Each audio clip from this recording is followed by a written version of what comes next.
창세기 6장 5절로 9절까지의 말씀을 한편 보겠습니다. 창세기는 구약성경 제일 처음에 기록되어 있습니다.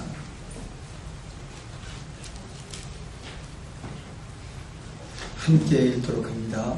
창세기 6장 6번째 5절로 9절까지입니다. 읽도록 하지요. 시작. 여호와께서 사람의 죄악이 세상에 관영함과 그 마음의 생각의 모든 계획이 항상 악할 뿐임을 보시고 땅 위에 사람 지으심을 한탄하사 마음에 근심하시고 가라사대 나의 창조한 사람을 내가 지면에서 쓸어버리되 사람으로부터 육축과 기는 것과 공중의 새까지 그리하리니 이는 내가 그것을 지었음을 한탄함이니라 하시니라. 그러나 노아는 여호와께 입었더라. 노아의 사적은 이러하니라. 노아는 의인이요 당세의 완전한 자라. 그가 하나님과 동행하였으며 라고 기록되어 있습니다. 잠깐 기도하지요. 하나님 말씀을 나눕니다. 이 말씀 제대로 나누게 도와주십시오. 또한 이 말씀 제대로 깨닫게 도와주십시오. 그리고 이 말씀 저희 삶 속에 그대로 풀어 적용해 따라 살게 도와주십시오. 하나님의 도움으로 저희는 말하고 듣고 깨닫고 살 수 있겠습니다. 간절히 진심으로 그래서 주님의 도움을 기대하며 오늘 말씀을 기대합니다. 예수님 이름으로 기도 올렸습니다. 누군가 말했습니다. 성경은 화나신 하나님의 말들의 기록이다라고요. 그렇지는 않습니다. 그러나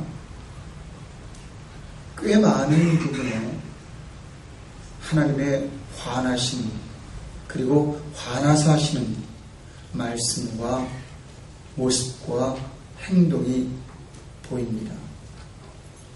성경을 천천히 보다 보면 하나님이 참 많이 화나셨구나라는 생각을 하게 됩니다.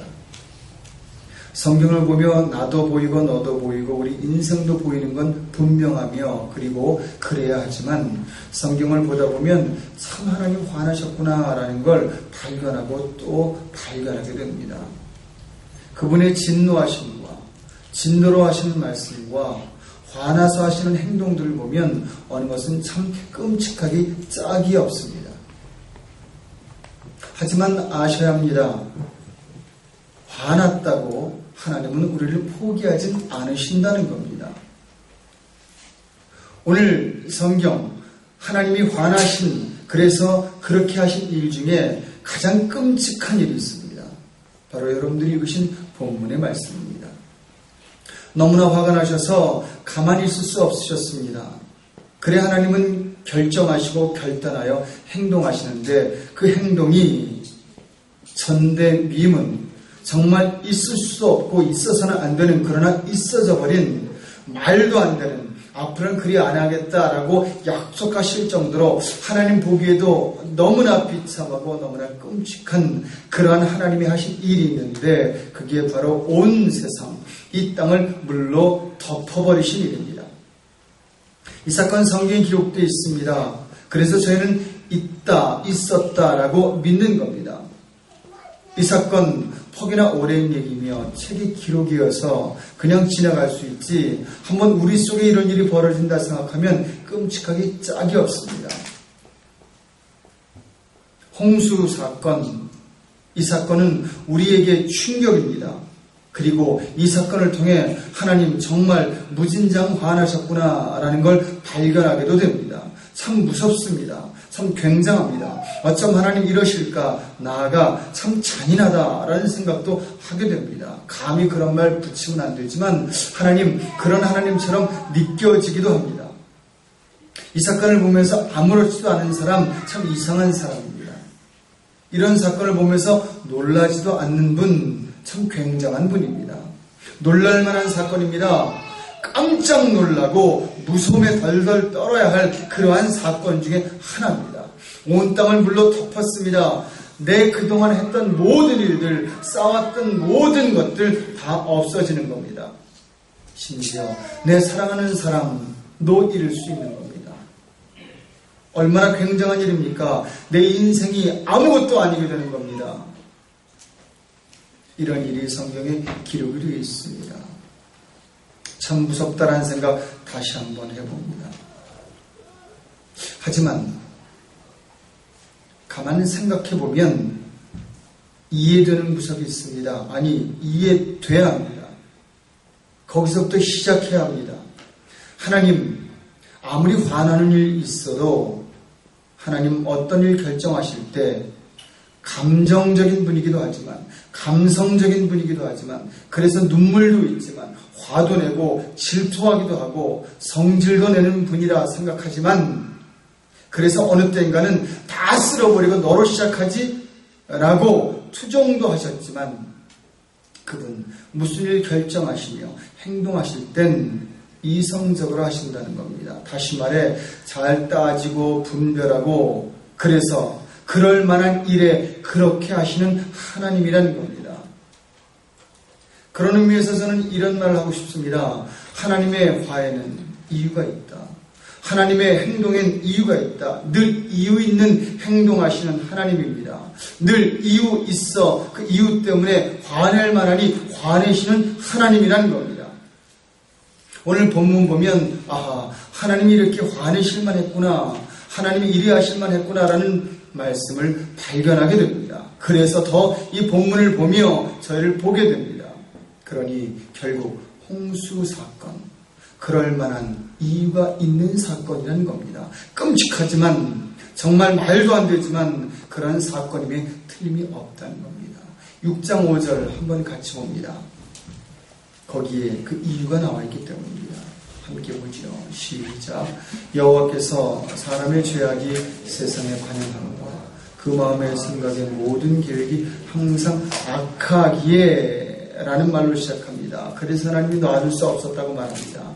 이 말 꽉 찼다는 말을 하고 있습니다. 항상 그렇다라는 말을 하고 있습니다. 이 말을 종합해보면 더 이상 손댈 수가 없다 그런 말입니다. 두고 볼 수가 없다, 놔둘 수가 없다라는 겁니다. 관영했다, 너무 꽉 차서 더 이상은 그냥 두면 안 되라는 겁니다. 제가 참 잘합니다. 밥도 잘하고, 요새는 급하게 손님이 오면 한 3가지 음식 정도는 뚝딱 해냅니다. 그 정도가 그렇습니다. 빨래도 잘합니다. 근데 잘 못하는 게 있어요. 누구나 부족한 게 있지요. 빨래 접는 거. 그건 참 잘 못하겠어요. 지금도 저희 방에 가면 빨래가 이렇게 수북히 있어요. 그거 접으면 되잖아요. 그런데 1번 하고 2번 하고 3번 정도 하면 이렇게 쌓여서 처음엔 그래도 빨래니 침대 위에 쌓아놓습니다. 바닥에 놓으면 안 되잖아요. 발바닥에. 그러다가 밤에 침대에 들어갈라 치면 거기 그냥 누울 수 없잖아요. 그걸 바닥에 또 쫙 내려놓습니다. 그걸 또 올려놓고, 그게 접으면 되는 걸 그걸 또 올려놨다 내려놨다 그러다가 기어코 접을 때가 있습니다. 더 이상 옷을 찾아 입기 힘들 때, 더 이상 남은 옷이 서랍에 없을 때, 그때는 접습니다. 이게 참 잘하는 저에게 하나 있는 약점입니다.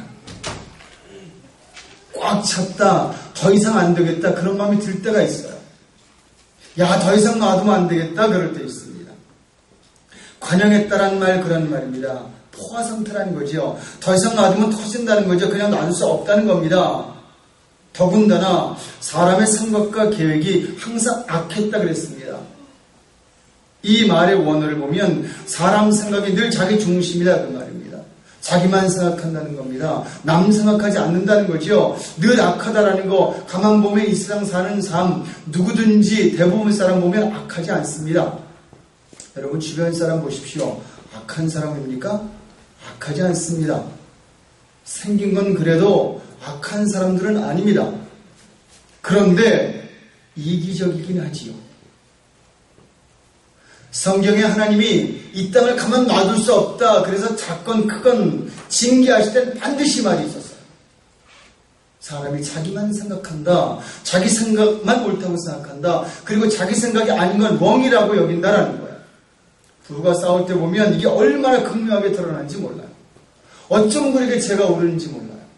어쩜 저렇게 저 사람이 틀린지 몰라요. 내가 잘못했어. 알아. 근데라고 말하다 보면 그 제가 옳은 거예요. 말이 웃기잖아요. 내가 잘못한 거 알아. 근데라고 말하면 제가 옳다고 생각하는 거예요. 틀렸다고 말하면서도 자기가 옳다는 거예요. 하나님 그걸 못 본다는 거죠. 하나님 그런 모습에 기대할 수 없다는 거죠. 그런 사람들에게 사람 맡길 수 없다는 거죠. 그런 사람들에게 세상 맡길 수 없다는 거죠. 왜요? 뻔하니까요. 그런 사람이 이끌어가는 세상, 그런 사람이 함께하는 사람들, 뻔한 결과를 가져오기 때문에 하나님은 그런 사람들이 있는 곳은 못 견뎌 하셨어요. 좀 잘못하고 좀 소리도 지르고 성질도 내고 하나님 봐주세요. 그럴 수 있어요. 좀 더 많이 갖고 싶고 누리고 싶고 괜찮아요. 그럴 수 있어요. 그런데 하나님이 보지 못하는 게 늘 자기만 생각하는 사람이라는 거죠. 6장 6절 있습니다. 함께 읽지요. 그래서 하나님은 시작 땅 위에 사람 되심을 한탄하시고 근심합니다. 자기 손으로 지어놓고 자기가 후회합니다.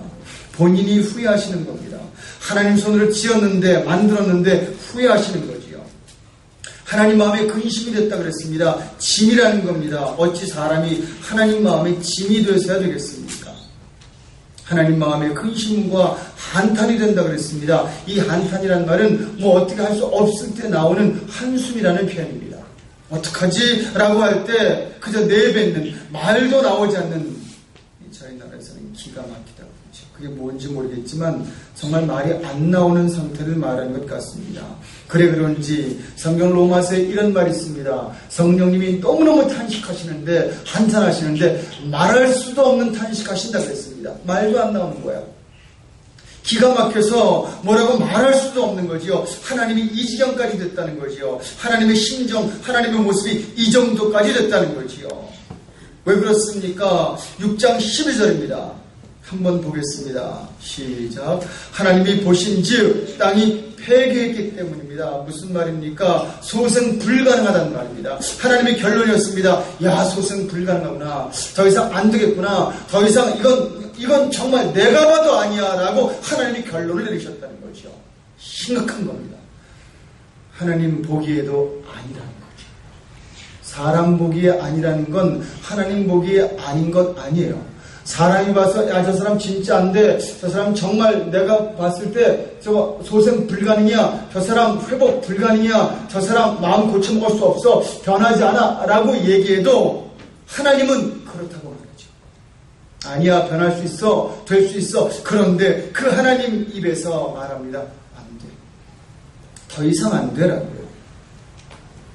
어떤 소망이 있습니까? 이곳에 소망은 없습니다. 하나님의 말씀 참 기막힌 말씀이 있습니다. 6장 3절입니다. 함께 읽어볼까요? 시작. 여호와께서 가라사대. 계속 있습니다.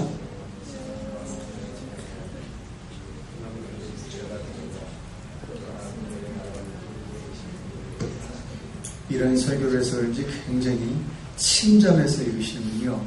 소망 없는 그런, 하나님이 소망 없다 그러니까 에이, 우리 인생 끝장이야 라는 입장에서 읽으시는 것 같아요. 그러나 오늘 설교가 거기서 마치면 되겠습니까? 그러나 한번 읽어보시자고요. 다시 한번 읽습니다. 시작. 여호와께서 가라사대 나의 신이 영원히 거기까지만 봅니다. 하나님이 함께하고 싶지 않다는 거죠. 하나님이 얼마나 우리와 함께하고 싶으신지 예수님을 이 땅에 보내시면서 천사를 통해서 이름을 지어주셨어요. 그 이름이 뭡니까? 임마누엘. 하나님이 그러시는데 너희와 함께하고 싶으시대. 예수님이 이 땅에 오신 그 이유 중 하나가 하나님이 우리와 함께하고 싶으신 거예요. 하나님이 우리와 좋은 관계를 갖고 싶으신 거예요. 예배를 왜 만드셨습니까? 하나님